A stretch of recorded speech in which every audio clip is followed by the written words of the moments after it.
Hi, I'm Jeff Ludy, the founder of the Window Experts. I'm here in our beautiful showroom in Houston where we have over a dozen brands of windows to choose from.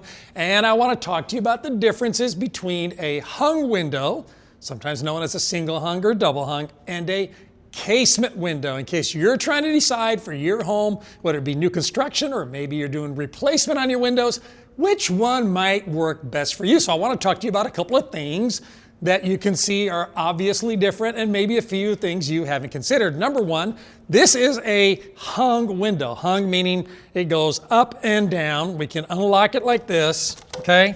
And we open this window up, we close this window like this, and the top moves in this case. So this is what we call a double hung. In other words, one is hung this way, one is hung that way, and those two operate like that. Now this happens to be a modern style casement window, and so I'm going to close this and show you something. What I like about this window is that when you look at it, you can see that it has a really nice narrow profile, okay? It's not wide, it's not chunky, and you got to watch that with some casements. Some casements are very, very chunky, and they're very thick, and they don't really, give you as much glass space as you really want. So traditional mixed with contemporary, and they work well together. Now you might say, well, Jeff, what are the differences then between these types of windows? Well, number one is this, efficiency. Even though both of these are very high energy efficient windows, you're going to have better efficiency on the casement window than you would on the double hung or the single hung window. And here's why. This window travels up and down, so it intersects with the weather stripping.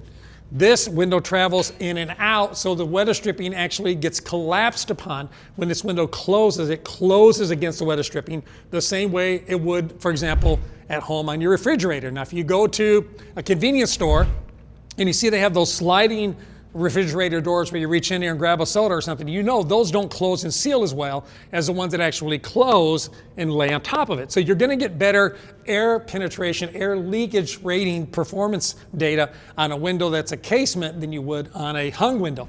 Another thing that's a benefit to a casement window is for egress reasons. So let's think about that. Imagine that right now we had a little fire here in the house.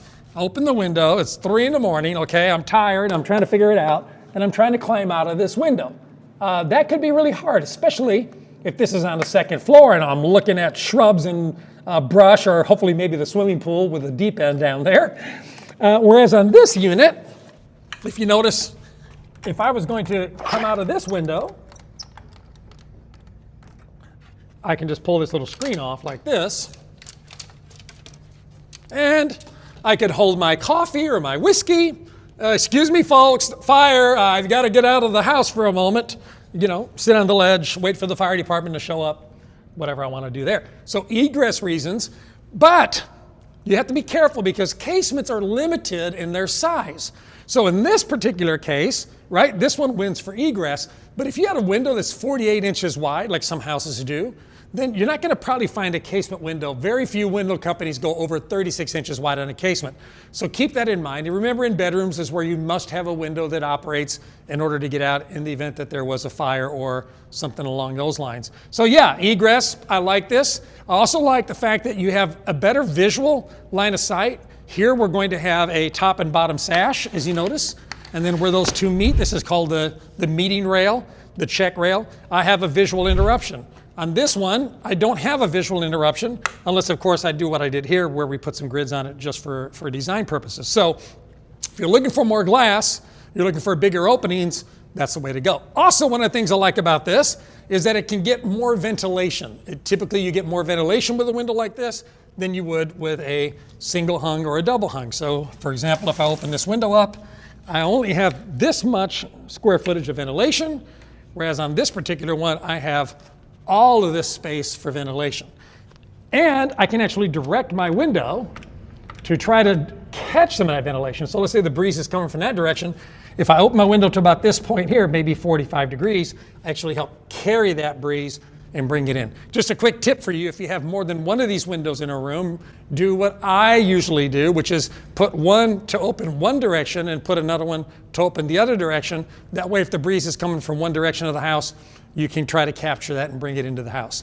One more caution though on these is like these are on hinges and they do stick out like a giant sail. So if you end up with a strong wind coming, this may be a problem for this window. There's a good chance you could actually damage the hinges, and that obviously wouldn't be a good thing.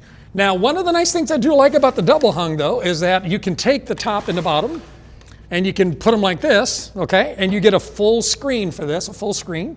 And then you can have the hot air rises, and so it leaves the house, and then the cool air comes in. You can kind of create some recirculation even in a room that only has one window. So you say, Jeff, I did not realize there was so much to consider about the difference between a casement and a hung window. We haven't even talked about fixed windows. We haven't talked about awning windows. You need to know more about windows before you buy windows, and that's why I'm here. And so, if you're in the Houston area or if you're in DFW, maybe we can help you here at the Window Experts. If you live somewhere else, I started a list of great window companies all over the country, friends of mine that do a terrific job. They sell great windows. You should check that out. See if I know anybody in your area. It's called jeffslist.com. If this has been helpful, would you mind giving us a little like? And don't forget to subscribe and share this with a friend. Thanks for watching and have a good day.